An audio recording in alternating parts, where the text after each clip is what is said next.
ಕೇರಳದಿಂದ ಮಂಗಳೂರು ನಗರವನ್ನು ಸಂಪರ್ಕಿಸುವಂಥ ಪ್ರಮುಖ ರಾಷ್ಟ್ರೀಯ ಹೆದ್ದಾರಿಯಾಗಿರ್ತಕ್ಕಂಥ ತೊಕ್ಕೊಟ್ಟಿನಲ್ಲಿರ್ತಕ್ಕಂಥ ನೇತ್ರಾವತಿ ಹಳೆ ಬ್ರಿಡ್ಜ್ ರಿಪೇರಿ ಕಾರ್ಯ ಆಗ್ತಾ ಇದೆ. ಆದರೆ ರಿಪೇರಿ ಕಾರ್ಯ ಆರಂಭವಾಗಿ 3 ವಾರ ಕಳೆದರೂ ಕೂಡ ಇನ್ನೂ ಕೂಡ ಅದು ಮುಗ್ದಿಲ್ಲ, ಸದ್ಯಕ್ಕೆ ಮುಗಿಯುವ ಲಕ್ಷಣಗಳು ಕೂಡ ಕಂಡು ಬರ್ತಾ ಇಲ್ಲ.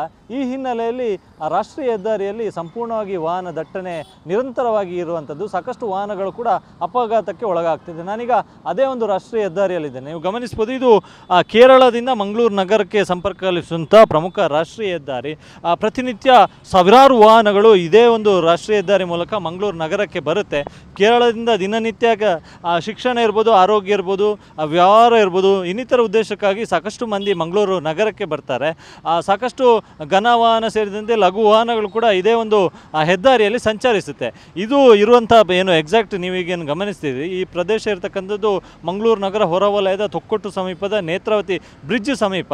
ಗಮನಿಸ್ಬೋದು, ಈಗಾಗಲೇ ಒಂದು ಸೈಡ್ ಏನು ರಾಷ್ಟ್ರೀಯ ಹೆದ್ದಾರಿಯ ಒಂದು ಸೈಡ್ ಸಂಪೂರ್ಣವಾಗಿ ಬಂದ್ ಮಾಡಿರುವಂಥದ್ದು. ಎರಡೂ ಅಂದರೆ ಅಲ್ಲಿ ಒಂದೇ ರಸ್ತೆಯಲ್ಲಿ ಎರಡೂ ಕಡೆ ವಾಹನಗಳು ಕೂಡ ಸಂಚಾರಕ್ಕೆ ಅವಕಾಶ ಮಾಡಿಕೊಟ್ಟಿರುವಂಥದ್ದು. ಈ ಹಿನ್ನೆಲೆಯಲ್ಲಿ ರಾಷ್ಟ್ರೀಯ ಹೆದ್ದಾರಿಯಲ್ಲಿ ನಿರಂತರವಾಗಿ ವಾಹನ ಟ್ರಾಫಿಕ್ ಜಾಮ್ ಉಂಟಾಗ್ತಿರ್ತಕ್ಕಂಥದ್ದು. ಏಪ್ರಿಲ್ 1ರಿಂದ ಈ ಒಂದು ಕಾಮಗಾರಿಗೆ ಚಾಲನೆಯನ್ನು ನೀಡಲಾಗಿತ್ತು. ಅವತ್ತಿಂದ ಇವತ್ತಿನವರೆಗೂ ಕೂಡ ಪ್ರತಿನಿತ್ಯ ಇದೇ ಗೋಳು ಇರುವಂಥದ್ದು. ನಿತ್ಯ ವಾಹನ ಸವಾರರು ಇದೇ ಒಂದು ಹೆದ್ದಾರಿಯ ಮೂಲಕ ಟ್ರಾಫಿಕ್ ಜಾಮಲ್ಲಿ ಸಿಲುಕೊಂಡು ವಾಹನ ಅಪಘಾತ ಹಾಕ್ಕೊಂಡು ಹೋಗುವಂಥ ಪರಿಸ್ಥಿತಿ ನಿರ್ಮಾಣ ಆಗಿರೋದು. ನೀವೀಗ ಗಮನಿಸುವಂಥದ್ದು, ಇದು ಏನು ನೇತ್ರಾವತಿ ಸೇತುವೆ ಮೇಲ್ಭಾಗದಲ್ಲಿ ನಿರ್ಮಾಣ, ಈ ಹಿಂದೆ ಹಳೆ ಸೇತುವೆ, ಈಗ ಕೆಲಸ ಆಗ್ತಿರ್ತಕ್ಕಂಥದ್ದು ಹಳೆ ಸೇತುವೆ. ಇಲ್ಲಿ ಹಳೆ ಸೇತುವೆ ಮೇಲ್ಭಾಗದಲ್ಲಿ ಒಂದಿಷ್ಟು ಪ್ಯಾಚ್ ವರ್ಕ್ಗಳನ್ನು ಕೂಡ ಮಾಡಲಾಗ್ತದೆ. ಇದರ ಜೊತೆಗೆ ಆ ಪಿಲ್ಲರ್, ಆ ಸೇತುವೆಯ ಕೆಳಭಾಗದಲ್ಲಿರ್ತಕ್ಕಂಥ ಪಿಲ್ಲರ್ ಎಂದೇ ಅದನ್ನು ಸ್ಟ್ರಾಂಗ್ ಮಾಡುವಂಥ ಕೆಲಸವು ಕೂಡ ಆಗ್ತಿದೆ. ಆದರೆ ಇಲ್ಲಿ ಆರೋಪ ಇರುವಂಥದ್ದು ನಿಧಾನಗತಿಯ ಕೆಲಸ ಆಗ್ತಿದೆ ಎನ್ನುವಂಥದ್ದು. ಪ್ರಮುಖ ಹೆದ್ದಾರಿಯಾಗಿ ಇದನ್ನು ಅತ್ಯಂತ ವೇಗವಾಗಿ ಮತ್ತು ಹೆಚ್ಚಿನ ಕಾರ್ಮಿಕರನ್ನು ಬಳಸ್ಕೊಂಡು ಅತ್ಯಾಧುನಿಕ ತಂತ್ರಜ್ಞಾನಗಳನ್ನು ಬಳಸ್ಕೊಂಡು ಈ ಕಾಮಗಾರಿಯನ್ನು ಮಾಡಬೇಕಾಗಿತ್ತು. ಆದರೆ ಇಲ್ಲಿ NHAI ಸಂಪೂರ್ಣವಾಗಿ ವಿಫಲ ಆಗಿರುವಂಥದ್ದು. ಬೆರಳೆಣಿಕೆಯ ಕಾರ್ಮಿಕರನ್ನು ಇಟ್ಟುಕೊಂಡು ಈ ಒಂದು ಕೆಲಸವನ್ನು ಮಾಡ್ತಿರೋದರ ಪರಿಣಾಮವಾಗಿ ಏಪ್ರಿಲ್ 1ಕ್ಕೆ ಕಾಮಗಾರಿ ಆರಂಭ ಆದರೂ ಕೂಡ ಇವತ್ತಿನವರೆಗೂ ಕೂಡ ಇದನ್ನು ಮುಗಿಸ್ಕೊಡೋದಕ್ಕೆ ಸಾಧ್ಯ ಆಗಿಲ್ಲ. ಏಪ್ರಿಲ್ 30ರವರೆಗೆ ಅವರು ಸಮಯಾವಕಾಶವನ್ನು ಕೇಳಿದ್ದಾರೆ. ಇನ್ನು 5 ದಿವಸ ಇದೆ. ಆದರೆ ಸದ್ಯಕ್ಕೆ ಈ ಕಾಮಗಾರಿ ಮುಗಿಯುವ ಲಕ್ಷಣ ಕಾಣಿಸ್ತಾ ಇಲ್ಲ. ಗಮನಿಸ್ಬೋದು, ಅದರ ಪಕ್ಕದಲ್ಲೇ ಏನು ಹಳೆ ಸೇತುವೆ ಪಕ್ಕದಲ್ಲೇ ಹೊಸ ಸೇತುವೆ ಇದೆ, ಬ್ರಿಡ್ಜ್ ಇದೆ.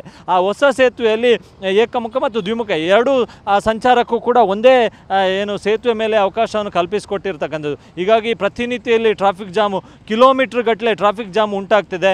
ಇನ್ನೂ ಗಮನಿಸಬೇಕು, ನಿನ್ನೆಯಿಂದ ಮಂಗಳೂರು ಹೊರವಲಯದ ಉಳ್ಳಾಲದ ತೊಕ್ಕೊಟ್ಟಿನಲ್ಲಿ ಏನು ದಕ್ಷಿಣ ಭಾರತದ ಏನು ಅಜ್ಮೀರ್ ಅಂತಲೇ ಖ್ಯಾತಿ ಗಳಿಸಿರ್ತಕ್ಕಂಥ ದರ್ಗಾದಲ್ಲಿ ಉರುಸು, 1 ತಿಂಗಳ ಕಾಲ ಉರುಸು ಕಾರ್ಯಕ್ರಮ ನಡೆಯುತ್ತೆ.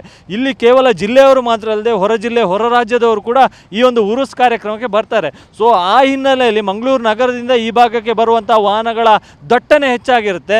ಒಂದು ಕಡೆ ವಾಹನಗಳ ಸಂಖ್ಯೆ ಹೆಚ್ಚಾದಂತೆ ಇಲ್ಲಿ ಟ್ರಾಫಿಕ್ ಜಾಮು ಇನ್ನಷ್ಟು ಹೆಚ್ಚಾಗುವಂಥ ಸಾಧ್ಯತೆ ಕೂಡ ಇದೆ. ಗಮನಿಸ್ಬೋದು, ಇಲ್ಲಿ ಹೆದ್ದಾರಿಯಲ್ಲಿ ಸಾಕಷ್ಟು ವಾಹನಗಳು ಒಂದೇ ಸೇತುವೆ ಮೇಲೆ ಹೋಗ್ತಿರೋದರ ಪರಿಣಾಮವಾಗಿ ನಿರಂತರವಾಗಿ ಬೆಳಿಗ್ಗೆ ಮತ್ತು ಸಂಜೆ ಹೊತ್ತಲ್ಲಿ ಮಾಮೂಲಿ ಟ್ರಾಫಿಕ್ ಜಾಮ್ ಎನ್ನುವಂತಾಗಿದೆ. ಇದರ ಜೊತೆಗೆ ಸಾಕಷ್ಟು ವಾಹನಗಳು ಮೊನ್ನೆಯಿಂದ ಇಲ್ಲಿವರೆಗೂ ಕೂಡ ಸುಮಾರು 100ಕ್ಕೂ ಹೆಚ್ಚು ಪ್ರಕರಣ ಟ್ರಾಫಿಕ್ ಪೊಲೀಸ್ ಠಾಣೆಯಲ್ಲಿ ದಾಖಲಾಗಿರ್ತಕ್ಕಂಥದ್ದು. ಹೀಗಾಗಿ ಜನ ಆಡಳಿತ ವ್ಯವಸ್ಥೆಗೆ ಹಿಡಿ ಶಾಪವನ್ನು ಕೂಡ ಆಗ್ತಾ ಇದ್ದಾರೆ. ಸದ್ಯ ಬೆರಳೆಣಿಕೆಯ ಕಾರ್ಮಿಕರು ಈ ಸೇತುವೆಯ ಮೇಲ್ಭಾಗದಲ್ಲಿ ಮತ್ತು ಕೆಳಭಾಗದಲ್ಲಿ ಕೆಲಸವನ್ನು ಮಾಡ್ತಿದ್ದಾರೆ. ಈಗ ವಾಹನ ಸವಾರರ ಒತ್ತಾಯ ಇರುವಂಥದ್ದು ಒಂದೇ, ಆದಷ್ಟು ಶೀಘ್ರವಾಗಿ ಈ ಕಾಮಗಾರಿಯನ್ನು ಮುಗಿಸಬೇಕು ಮತ್ತು ವಾಹನ ಸಂಚಾರಕ್ಕೆ ಅನುವನ್ನು ಮಾಡಿಕೊಡ್ಬೇಕೆನ್ನುವಂಥ ಒತ್ತಾಯವನ್ನು ಕೂಡ ಮಾಡ್ತಿದ್ದಾರೆ. ಕ್ಯಾಮ್ರಾ ಪರ್ಸನ್ ರಾಜೇಶ್ ಜೊತೆ ಅಶೋಕ್, TV9 ಮಂಗಳೂರು.